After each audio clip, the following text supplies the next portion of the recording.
Para tudo na vida a gente tem que ter um motivo. Qual que é o motivo pelo qual você vai assistir a essas aulas? Uma coisa que a gente sempre bate na tecla, o único texto que importa é o texto que você vai fazer no dia do Enem. Tudo que você fez antes é um rascunho. Muitas pessoas pensam que quem tira 1000 na redação do Enem é um gênio. Inclusive isso se passou por algum momento na minha cabeça. Não é impossível, você também vai conseguir. Eu espero que esse mini curso ajude muito você a alcançar a nota 1000 na redação do Enem. Você já sentiu que não importa o quanto você estude, a sensação é de que os seus estudos e o resultado estão estagnados? Ou você é do tipo que para colocar as ideias no papel literalmente dói? Sabe, sair da folha em branco, da linha 1, literalmente dói. O que eu vou te contar ao longo do nosso mini curso e principalmente desse episódio 1 pode ser que te choque, porque aconteceu com as minhas 2 alunas nota 1000. Inclusive, a Yasmin saiu do absoluto zero e tirou 1000 no outro ano que ela fez Enem. E aí eu também quis trazer a Carol para esse mini curso, porque a Yasmin me conheceu por meio do mini curso da Carol, então acho que tem tudo a ver, deu super match. Yasmin, seja muito bem-vinda aqui ao mini curso. Carol também, tudo bem com vocês? Olá, Yasmin, se apresenta pra galera, conta um pouquinho da sua história. Bom, como a Bela já me apresentou, eu me chamo Yasmin e eu fui do absoluto zero ao 1000 na redação do Enem, graças aos modelos holísticos e graças ao mini curso que a Bela fez com a Carol. E pasmem, eu tirei 1000 na redação e não quero medicina, como muitas pessoas acham. E você, Carol, se apresenta pra gente. Pra quem não me conhece ainda do mini curso, eu sou a Carol, eu sou de Juiz de Fora, faço medicina. E o meu mini curso apareceu aqui quando eu tirei 1000, né? Foi uma honra ter a Yasmin agora que tirou 1000 com a gente. E estamos indo pro segundo. E o intuito, gente, eu sei que pode parecer que tá muito óbvio para muitas pessoas, mas o básico ele precisa ser dito. O intuito do mini curso é realmente democratizar a educação, é fazer com que esse conteúdo que é de ouro chegue a mais estudantes. Então, se você tá assistindo, faz stories, marca lá no seu Instagram, manda pros amigos o link aqui para as pessoas se inscreverem, porque tem muito conteúdo. A gente vai analisar a redação toda da Yasmin, a gente vai falar todos os passos que as duas seguiram para conseguir alcançar a nota tão desejada para muitas pessoas, né? Se a gente pode resumir, o que a gente vai falar aqui é estratégia. Qual que é a estratégia por trás disso? E aqui no mini curso eu vou dividir em 3 passos. Tá? Então presta atenção em todos esses passos, anota, porque a ideia é que você vá se nivelando, vá crescendo em conteúdo junto com a gente. Eu quero ver quem são os fortes que vão chegar até o final, porque a gente sabe que não é todo mundo que chega até o fim. Acha que quer, fala, é meu sonho tirar nota 1000, mas não chega até o fim. E é o que a gente falou, inclusive no podcast. O link do podcast tá aqui no canal, você pode assistir também, tá bem legal o podcast. Tá muito né? legal. Nesse episódio do podcast a gente falou justamente que existem pessoas que ficam ali no raso, ficam ali na mediocridade. Espero que você não seja mais um desses, você seja o forte que termine todos os episódios e no final tem também um teste para você fazer que tá bem legal, tá? Exatamente. Vale reforçar, né, que a Yasmin foi uma das fortes que ficou até o final e foi com nota 1000. Inclusive, gente, a Yasmin tava falando, né, que usou o mini curso com a Carol como um incentivo. Sim, inclusive eu idealizei muito o momento que eu tô presenciando aqui. Quando eu acompanhei o mini curso que a Bela fez com a Carol, eu me imaginei muito estar aqui nesse lugar. E assim, isso foi muito importante, sabe? Porque eu usei a Carol como inspiração. Muitas pessoas pensam que quem tira 1000 na redação do Enem é um gênio e que é impossível acontecer isso com elas. Inclusive isso se passou por algum momento na minha cabeça. Mas assim, se alguém tirou, não é impossível. Você também vai conseguir. Inclusive eu espero que esse mini curso que a gente tá aqui fazendo ajude muito você a alcançar a nota 1000 na redação do Enem. Inclusive, já me manda aqui, ó, nos comentários de onde você é. Quero saber qual é o curso dos seus sonhos, porque eu acho que isso permeou a vida de estudante de vocês duas, né? Colocar a motivação, o curso que vocês queriam, o objetivo, porque isso vai fazer valer a pena. Você tá aqui criando e anotando todos os passos que eu vou te ensinar ao longo desses episódios, mas por quê? Para tudo na vida a gente tem que ter um motivo. Qual que é o motivo pelo qual você vai assistir a essas aulas? Porque se for lazer, existem outros lazeres que são mais atrativos. E aí é por isso que tem muita gente que não segue até o 3º episódio, né? Mas é o que a gente sempre fala. Se tiver um estudo estratégico, tiver rotina, disciplina, você vai conseguir chegar onde você quer. Mas aí nessa aula 1, eu vou te mostrar, analisando o texto da Yasmin e também permeando sobre os critérios e as competências da redação do Enem, que é possível sim que você também saia do absoluto zero e tire nota 1000. Ou que você saia de 960, talvez seja o seu caso, você está estagnado, né? Sempre na mesma nota, consiga lapidar detalhes que a gente vai te passar aqui e você chegue à nota 1000. E eu não sei se você sabe, mas beleza, redação do Enem vale 1000 pontos, né? É uma folhinha que dói, a folhinha olha pra você olha pra folhinha e não te vem nada.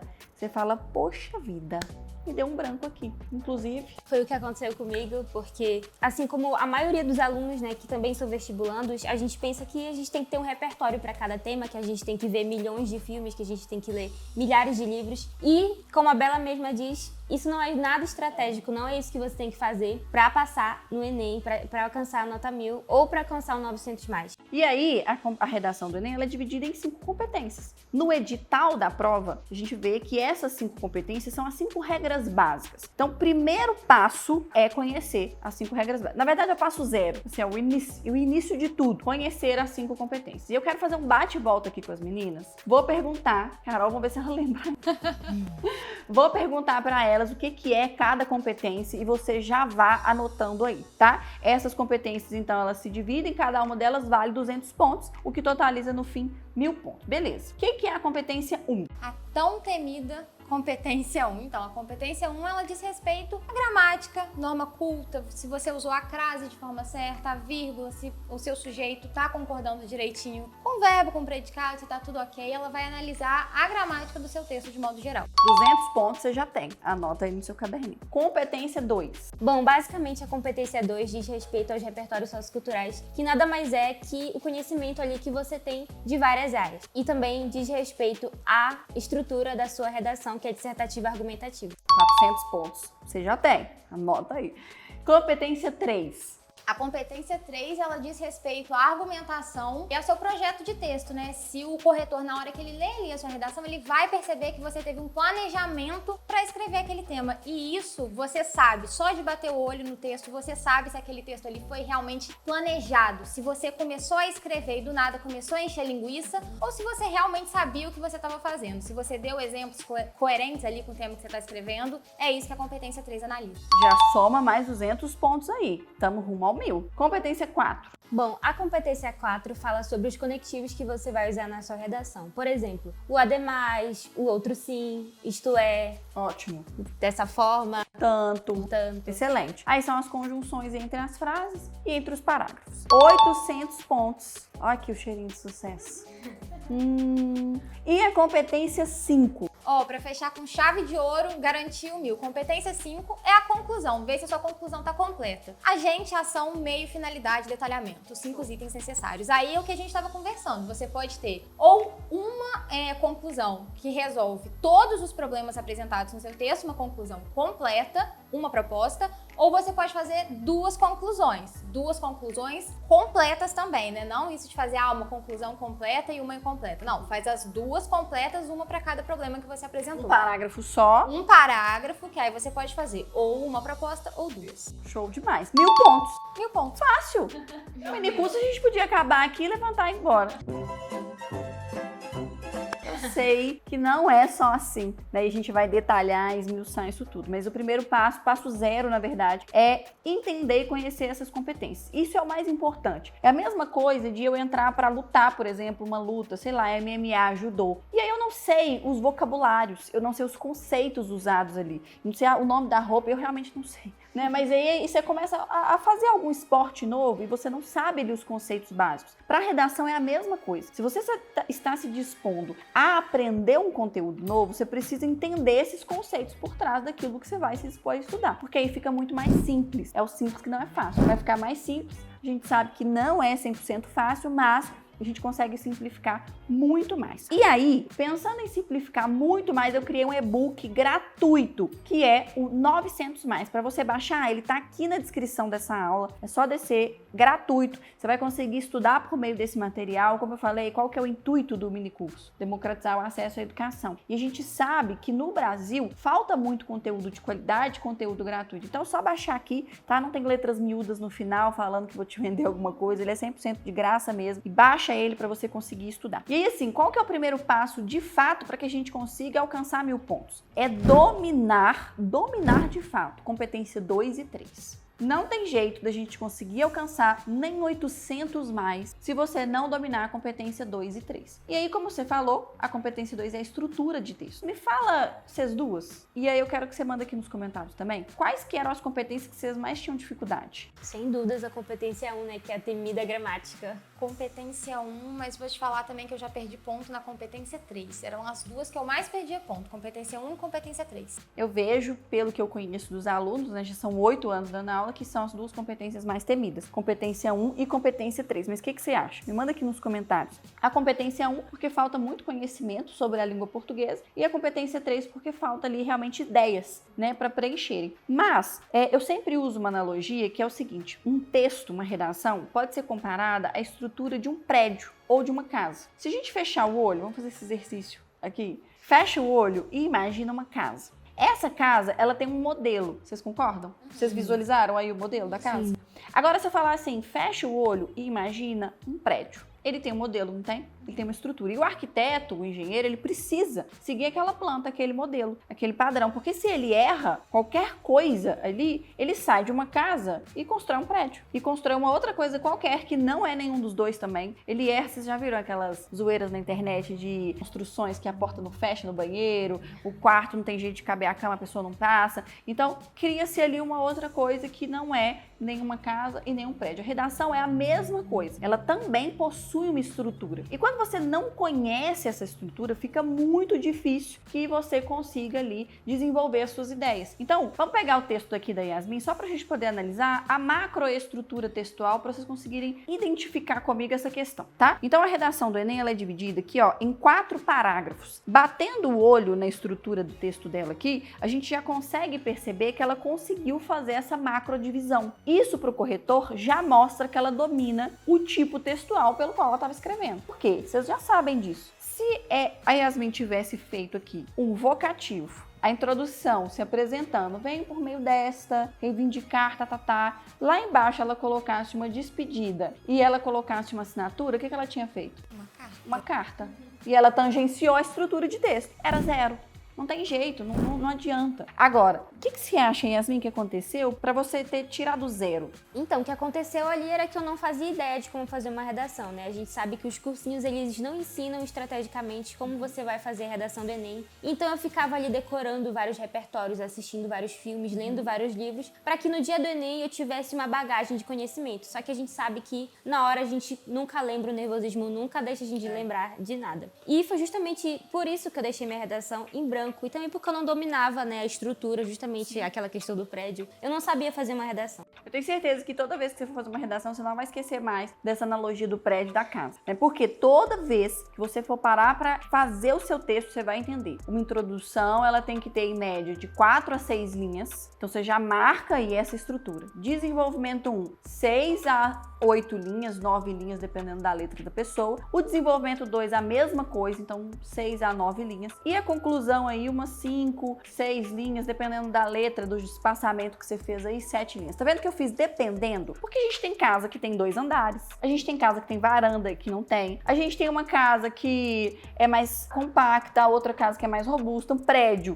imenso, prédio com cobertura, prédio que não tem cobertura. Então você tem ali as adaptações. E é justamente isso que faz com que a escrita ela seja tão mágica assim. Você consegue adaptar e você consegue moldar a cada texto, né, para cada pessoa. O texto da Carol, utilizando os modelos holísticos, era totalmente diferente do texto da Yasmin utilizando os modelos holísticos, porque não são pessoas iguais. E aí que tá a diferença também, né? Que muita gente fala às vezes, então eu vou pegar aqui um modelo pronto da internet e vai dar certo. Não é assim que funciona. Não. Se você tentar encaixar 100% uma coisa que outra pessoa fez ali, você pegou outro texto de outro tema da pessoa e tentou encaixar, não vai dar tão certo exatamente por causa disso. Você é outra pessoa, você tá fazendo um outro texto. Então é um cuidado também que deve ser tomado. Sim. O meu texto, 1000, é diferente do texto 1000 da Yasmin. Então, assim, são esses pequenos cuidados que precisam ser realmente tomados. Sim. Então, dominar a competência 2, tá check. Você precisa entender que existe uma macroestrutura textual, tá? Então, separação por parágrafos, o que você tem que falar em cada parágrafo. E aí a gente vai passar daqui a pouco para microestrutura textual, que é o projeto de texto dentro da competência 3. O que é, Carol? Assim, não sei se você lembra, mas o que é a microestrutura textual? Ou seja, a organização ali dentro de cada parágrafo, que aí diz respeito à competência 3, que eles também precisam dominar, né? Não tem jeito. É a organização ali de acordo com as perguntas perguntas temáticas, né? O que isso gera, por que isso ocorre e como isso ocorre.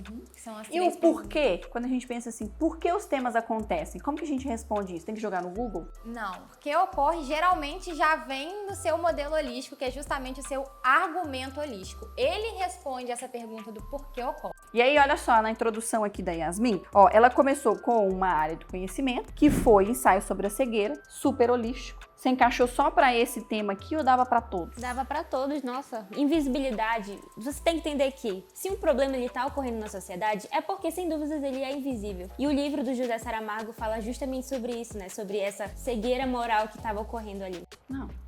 Gente, isso aqui é elite, pelo amor de Deus. Perfeito. Esquece. Então, olha só, todos os temas, eles são problemas invisibilizados, né? Inclusive, lá no método, eu tenho 7 argumentos holísticos. Por quê? Porque eu sei que cada aluno é de um jeito. Então, você tem ali que montar duplas. A Yasmin montou a dupla dela. Ela separou aqui, ó, dá uma olhada. Qual que foi o argumento que ela usou? Desigualdade social e inoperância estatal. Então, esses são os 2 argumentos holísticos da Yasmin. Carol já usou outros 2 argumentos. Tem aqui também, né, nos episódios da Carol. Se você quiser, você vai lá assistir. Não vou contar. Vou te dar trabalho para casa para você poder maratonar também as aulas. Inclusive, foi o mini curso que fez eu tirar 1000, tá? Só avisando. Fica a dica aí, Fica jogou a o dica. ouro, pegou Só quem jogou. quis. E aí, tendo esses 2 argumentos holísticos, a gente vai treinar com base neles. E tendo o repertório, você também vai treinar com base nisso. Então, olha só, aqui na introdução da Yasmin, a gente consegue perceber que ela tinha uma microestrutura. Você tinha uma organização prévia. O corretor, ele bate o olho e fala, ó, aqui tem o tema, ela colocou enfrentamento da invisibilidade do trabalho de cuidado realizado pela mulher. Do jeitinho que eu ensino, com o recorte, com a frase temática completinha, coisa linda. Depois ela coloca as causas para esse problema, que são desigualdade social e inoperância estatal, que são os motivos pelos quais aquele tema acontece. Lembra de algo? Se você sair desse primeiro episódio entendendo isso, já valeu o meu trabalho. Todo tema acontece por um motivo e ele gera alguma coisa. Isso vale para a competência 2. Os motivos pelos quais esse tema acontece é ali nessa pergunta que muito aluno agarra, porque vai jogar no Google. Exatamente. Joga no YouTube. Você falou que jogava em vários, né, na internet, ficava perguntando por que as pessoas maltratam os animais. Quem nunca, né, gente? E isso toma tempo, isso dá desespero, isso dá ansiedade. Não, e na hora... Ai, desculpa. Não, pode falar. Não, e na hora você não vai ter o Google ali pra te ajudar, né? Você não sabe o tema que vai cair. Então, assim, você vai ficar pesquisando aquilo ali no Google e quem garante que a sua pesquisa lá no final valeu de alguma coisa? Porque às vezes você pesquisou lá, foi violência doméstica. Caiu um tema sobre maus tratos animais. E aí? E agora? E se você não treinou argumentos holísticos, usou argumentos específicos para aquele tema, aí aquele argumento já não encaixa. Mas se ela trabalhasse desigualdade social e inoperância estatal para todo e qualquer tema, encaixaria. Você conseguiria para colocar para lixo eletrônico? Sim, Claro. Você conseguiria colocar para violência contra a mulher? com certeza. O tema da segunda aplicação, que foi a reinserção das pessoas em situação de rua. Nossa, super. Sem dúvidas. Então, quando a gente pensa dessa maneira que é holística, ou seja, não é específico só para um tema, você tem a segurança e a confiança de que você consegue escrever para qualquer coisa. Inclusive, ela até comentou sobre isso. Quando ela se deparou com o minicurso, que ela virou essa chave. E aí você começou a estudar de forma estratégica, né? Porque você ficava jogando na internet. Sim, os modelos holísticos, eles te dão uma segurança, né? Porque como a Bela mesmo diz, você só vai ter aquele ano ali, aquela chance para passar no seu curso dos sonhos. Então, não vale a pena você se agarrar ali em repertórios coringas, né? Como muitas pessoas chamam. E aí, gente, para a competência 3, vamos pensar o seguinte. A gente tem a microestrutura textual, o porquê isso ocorre, o como isso ocorre, o que isso gera. E aí, o como isso ocorre, realmente você tem que queimar tutano. Porque aí você vai pensar, como? Tá, mas como que o governo ele é negligente em relação às pessoas em situação de rua? Como existe uma desigualdade social em relação ao trabalho de cuidado da mulher? E aí você vai pegar exemplos específicos. Isso que diferencia um modelo holístico de um modelo pronto. Exatamente. Porque você vai pegar exemplos que mostram que você está falando daquele tema. Você não está falando de um assunto avulso, aleatório, copiou, colou um textão ali de 30 linhas. E aí é assim que você também vai lapidando o seu texto, né? Isso que você vai fazendo ao longo do ano. Você vai aplicando ali o seu modelo holístico e treinando esses exemplos dentro de cada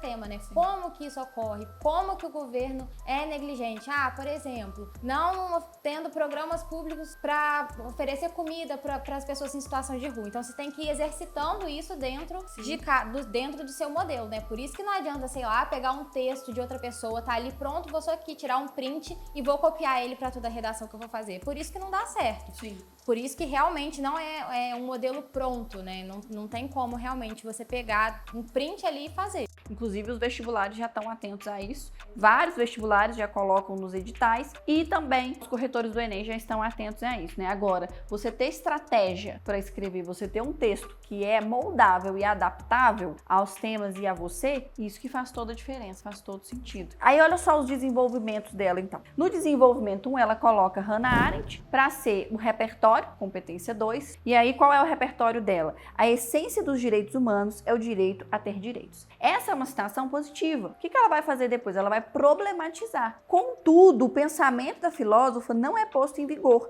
Então aqui ela vai problematizar colocando a questão das desigualdades. Olha só o projeto de texto. Qual que foi o argumento 1 dela? Desigualdade social. Tá lá na introdução. E aí depois aqui, olha, ela retoma essa questão da desigualdade social no desenvolvimento 1. Tem que ser assim. Isso é projeto de texto. Se você citou o seu argumento 1 primeiro, no desenvolvimento 1 você fala do argumento 1. No desenvolvimento 2, você fala do argumento 2. E aí, aqui no miolo do parágrafo dela, ela dá os exemplos específicos. Ela fala de pessoas marginalizadas e consideradas invisíveis socialmente. Isso, inclusive, faz link com essa ideia da invisibilidade que você citou na introdução. Tá vendo que é tudo pensado? O corretor, ele lê, e é o que você falou, é um esquema que o corretor vê. Existiu uma organização nesse texto aqui. E aí, ela fala, olha, não tem um trabalho digno, né? A remuneração é baixa, é desproporcional aos afazeres e é importantíssimo que a gente resolva essa problemática. Quando você fala que é importante resolver essa problemática, você está fazendo menção a qual competência? Você lembra? Competência 5, sem dúvidas. E aí, o texto sempre comunica ali, sempre dá aquela volta, né? E isso é muito importante para estrutura textual. Isso. E aí, anota também, olha só, no finalzinho, ela fala assim, ó, essa realidade problemática. O que é, quando ela quer mencionar assim, realidade problemática, isso é a tese dela. Ela mostra para o corretor, dentro da competência 2, que ela não concorda com aquilo. O que é tese? É você ter um posicionamento sobre aquele tema. Então, a tese é a junção dos motivos pelos quais aquele tema acontece e se você é a favor ou contra. Ah, não, eu sou a favor. Eu acho que o trabalho de cuidado tem que ser invisível mesmo. Minha mãe, tô nem aí pra minha mãe. Minha avó, esquece. Vai, vó, faz meu café. Você acha isso? Espero que não, porque eu não acho isso. Então, você acha que essa é uma realidade problemática? Então, você está ali falando que existe aquele problema. Por quê? Por que existe aquele problema? Ah, porque existe desigualdade social. E porque o governo, ele é negligente. Existe uma inoperância estatal. Aí, a inoperância estatal, ela trabalha no desenvolvimento 2, que é essa lacuna estatal. E olha só a retomada. Muitos alunos, às vezes, pensam assim, ah, mas eu vou usar o mesmo vocabulário? A gente não precisa usar 100% o mesmo vocabulário. Ela usou um sinônimo, olha, inoperância estatal para o desenvolvimento 2. E aí, ela retomou como lacuna estatal. Tá vendo que faz todo o link? Você não vai colocar um vocabulário ali totalmente diferente, foi um sinônimo muito próximo, muito parecido. E aí ela citou a obra Leviatã. Você acha que essa obra Leviatã, vocês duas, acham que encaixaria só para esse tema? Não, encaixa em todos os temas. Todos os temas. É um repertório holístico. Né? Ela está falando que o Estado ele tem a obrigação de proporcionar meios que auxiliem no progresso da sociedade. E o Estado, ele oferece esses meios? Não, porque o problema é justamente estar invisível, né? Então, se ele está invisível, é porque o governo não trabalha em cima daquilo. Então, junta uma coisa, puxa a outra, né? Se a gente joga, por exemplo, sobre violência obstétrica, que é a violência no parto, daria para usar isso aqui? Claro.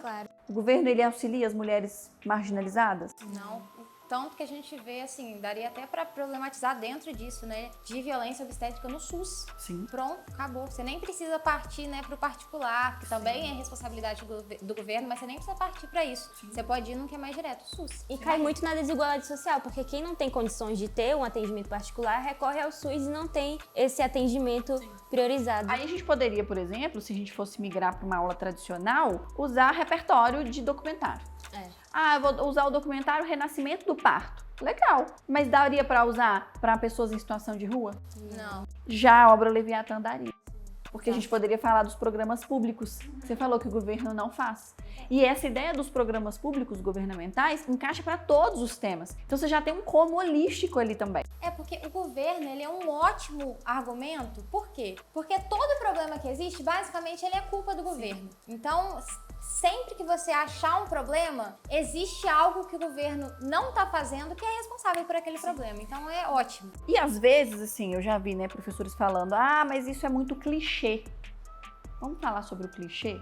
Primeiro episódio eu já quero jogar uma polêmica. É clichê. Vamos pensar o seguinte, são 3,9 milhões de estudantes fazendo a redação do Enem. Inúmeros estudantes zeram todo ano. Vocês acham mesmo que isso é clichê? Não existe isso, né? É porque as pessoas vivem em uma bolha em que elas realmente acham que esses 4 milhões de estudantes têm acesso a esse tipo de informação. Já escutei muito falarem, Zygmunt Bauman é um repertório clichê. Gente, vamos lá, desses 4 milhões, digo com certeza, assim, tô exagerando ainda, mas com certeza, 2 milhões no mínimo nunca ouviram falar. Nunca ouviram. Até mesmo a Hannah Arendt, muita gente fala que é clichê, que foi o que eu usei na minha redação. Hannah Arendt, vou ser bem sincera, eu aprendi nos modelos ali. Eu também. Eu nunca tinha ouvido falar antes. E, tipo assim, eu venho de uma base escolar boa. Estudei em escola particular a minha vida toda. Nunca tinha ouvido falar. Gente, no edital da prova, não fala nada sobre repertório clichê. Fala sobre repertório de conhecimentos de outras áreas. Até a revista Veja pode ser usada. Uma novela. Porque tudo é conhecimento de outras áreas. O que eu tô tentando te ensinar aqui é que você vire a chave para... Você pode usar uma novela, que é algo muito específico para aquele tema, ou você pode usar um repertório que é holístico, que se encaixa para todos os temas. E aí, em vez de você ter um caderninho de repertórios, você passa a treinar 2 repertórios em todos os temas e você tem certeza que você treinou por meio dos eixos. Então, nos meus repertórios, eles se encaixam para meio ambiente, para saúde, para violência, para mulher, porque eu treinei isso ao longo do ano. Então, você passa a ter um estudo estratégico, que foi o que você estava falando. Sim, inclusive no podcast eu fiz menção a esse caderninho de repertórios que mais me atrapalhou do que me ajudou. É verdade. Vamos lá ver, que tá muito verdade, bom. tá bem legal mesmo. E a questão não só da tranquilidade, né, de você saber que você vai fazer um texto 900 mais, que a sua competência 2 ela vai estar garantida ali, mas também tempo, gente. Pensar num repertório específico leva tempo até você falar assim, nossa, caiu aqui pra mim violência obstétrica. O que eu já assisti? Como é que é o nome mesmo daquele documentário que eu assisti uma vez que falava disso? Cara, leva tempo. Tempo é uma coisa que, assim, define o seu Enem. Porque não adianta nada você ir lá, fazer um texto, tipo assim, gastar 3 horas no seu texto. Suei. Gastei aqui 3 horas no meu texto, tirei 980. Cara, não adianta nada se comprometer o resto da sua prova. E afundou no resto da prova porque não deu tempo de fazer nada. Não deu tempo de terminar linguagens, não deu tempo de fazer humanas com calma. O que adiantou? Nada, porque você tá ali pra passar, você tá ali pra ser aprovado. Então, do que adianta você ir ali bem, mas aí você gastou muito tempo porque você não tinha seu modelo, você não sabia o que escrever. O que adianta? Teve estratégia de prova. Exatamente. Né? Inclusive, gente, isso tudo que a gente tá falando aqui, o início te tira do 0, né, e já te leva pros 800. E aí, entender o projeto de texto, entender as perguntas temáticas que eu tô passando pra vocês, ter argumentos holísticos e repertórios holísticos é o que te tira dos 800 mais. Você tá aí agarrado, 700 numa redação, na outra 800, aí cai pra 700, sobe pra 800, mas não sobe. Até chega nos 920, às vezes fica feliz, jogou no Google, pesquisou, pegou vários documentários, demorou 4 horas pra fazer uma redação, yes, tirei 920. Aí chega no simulado, afundou. Fala, brincadeira. Ter esses conhecimentos que eu tô te passando, sobe sua nota para 900 mais. Então, olha só a técnica. Você já sai dos 800 mais e sobe para os 900 mais. Nos próximos episódios, eu já vou te passar o segundo passo, que faz com que você saia dos 960, passe para os 1000 pontos. E no último episódio, você vai conseguir ficar garantida em 1000 pontos. Porque aí sim, você tem uma estrutura de texto, você lapidou todo o seu conhecimento. E aí é treinar. Aí já é um estudo mais estratégico de treinamento, né? De fazer simulado, de fazer redação no estilo sob pressão, mas aí é um conteúdo mais avançado. Eu vou te contar isso só no 3º episódio. E uma coisa que você pode estar aí se perguntando também é, nossa, mas então todos os meus textos, do jeito que a Bela falou, vou treinar todos os meus textos, eles vão ficar parecidos entre si. E isso vai ser um problema porque meus corretores não deixam ao longo do ano, meus corretores do cursinho não deixam eu ter meus textos parecidos. Uma coisa que a gente sempre bate na tecla, o único texto que importa é o texto que você vai fazer no dia do Enem. Então qual que é o problema de ao longo do ano seus rascunhos? Porque a verdade é que tudo, até lá no dia do Enem ser feito de fato a sua redação, tudo que você fez antes é um rascunho, porque só o que importa é o que tá lá. Então, do que importa os seus textos ao longo do ano terem sido parecidos, não iguais, porque a gente tá conversando. Dependendo do tema, você vai ter que argumentar de forma diferente, você vai precisar apresentar um problema diferente. O que importa se você só entregou pro seu corretor no dia do Enem um texto? Então, essa é a importância realmente. E é uma outra analogia, gente... conteúdo de ouro isso aqui, credo. Se você não fez stories até agora e marcou e colocou hashtag só pros fortes, meu filho, deixa seu like, já marca nos stories, tá? Faz conteúdo para indicar para outras pessoas. Isso que você falou é uma outra analogia também que me veio aqui, que é justamente a jogada ensaiada dos grandes atletas. Vocês lembram quando viralizou a jogada ensaiada do Richarlison? Que ele tinha feito inúmeras vezes a mesma jogada. Gente, vocês acham que isso aconteceu só com o Richarlison? E foi coincidência? Claro que não, gente. Num jogo, numa partida, ali numa prova, um grande atleta, ele treinou incansavelmente aquele mesmo momento, sabe? Ele imaginou, ele vislumbrou aquele momento da prova. E aí ele conseguiu, no dia da prova, entregar a perfeição. E você tem que entender que se você é um estudante de um curso, né, com grande concorrência, você também tem que ter esse mesmo comportamento. E aí é tirar a inspiração. O que as meninas fizeram que eu também preciso fazer para eu conseguir o mesmo resultado que elas? A gente está criando aqui uma pirâmide, né? Carol veio no minicurso, a gente criou toda aquela linha de raciocínio, a estratégia que a Carol fez, o que ela fez. A Yasmin assistiu, se inspirou, tá aqui hoje. Espero que você esteja vendo que ao se inspirar, você também consegue esse mesmo resultado. Importante, a mesma coisa que eu falei no minicurso foi o que a Yasmin falou no podcast. Eu nunca fui uma gênia, nunca fui a prima superdotada, nunca fui a melhor da sala. O 1000 não é questão de genialidade, foi o que a Yasmin falou também. A Yasmin não é uma gênia, então é questão de estratégia, de método, é questão de realmente você fazer o que precisa ser feito, só. Sim. E aí, recapitulando o que a gente aprendeu até agora nesse primeiro passo, você precisa dominar a competência 2 e 3. Esse é o primeiro passo. Competência 2 é uma estrutura de texto e repertórios socioculturais que vão embasar os seus argumentos. Na competência 3, você tem um projeto de texto organizado, que é o que eu chamo de microestrutura, que são as 3 perguntas temáticas, por que isso ocorre, como isso ocorre e o que isso gera. Os motivos, os porquês, são os argumentos holísticos. Para embasar, você usa os repertórios holísticos. Você já parou para pensar que isso solucionaria o seu problema da folha em branco? Sim, e era justamente a estratégia que eu não tinha, né? Foi por isso que eu deixei a minha redação em branco e foi por isso que eu tirei 0. Justamente porque eu não tinha esses conhecimentos que vocês estão tendo agora de estratégia na hora de fazer uma redação estilo Enem. Porque é o que as pessoas querem, elas querem palavras para começar os parágrafos. Elas querem técnicas, elas querem dicas, elas querem repertórios. E aí quando você tem isso de fato e que você montou, você mesmo montou, você não copiou ali da internet, você montou o seu. Você tinha ali as ferramentas, pensa num quebra-cabeça. Você tinha as ferramentas, você conseguiu montar o seu e você pode chamar esse texto de seu, inclusive. Né? Lá no método a gente tem várias aulas em que inclusive eu chamo, olha, esse texto aqui é o texto do fulano, esse texto aqui é o texto do fulano. Por quê? Porque a pessoa montou com a característica dela, porque por meio de uma análise combinatória, essas estruturas elas formam mais de 16 mil possibilidades de formações textuais. Então, mesmo se as duas pegassem os mesmos argumentos, eu duvido que vocês pegariam os mesmos repertórios, a mesma estrutura de introdução, a mesma estrutura de desenvolvimento. Não tem jeito. Você está na sua casa, você está na sua, vocês estão ali montando o texto, né? Mesmo se pegasse o texto, jamais seria o mesmo. Jamais. Não, porque eu miolo ali os exemplos específicos. Né? Mas vamos supor que jamais seria o mesmo corretor. Né? Jamais, não tem jeito. Mas não tem jeito de vocês colocarem os mesmos exemplos. As mesmas palavras, os mesmos exemplos, não tem como. Não, nunca. Vocês podem estar escrevendo ali como cidadão de papel, que é um dos repertórios holísticos que eu ensino também, falando sobre a Era da Carol. Eu tirei 1000 com ele. Eu tenho um carinho especial com ele. Eu amo também, gente. E ele também fala de invisibilidade, ele também fala de problemas invisíveis. E aí, vocês poderiam usar as duas, cidadão de papel, para falar sobre pessoas em situação de rua. Vocês não usariam os mesmos exemplos. Sim. Cai muito naquela questão do prédio, né? Na analogia do prédio. Eu fiz o meu prédio de um jeito, tirei 1000, e a Carol fez o prédio dela de um jeito e também tirou 1000. Exato. Porque a decoração é muito específica.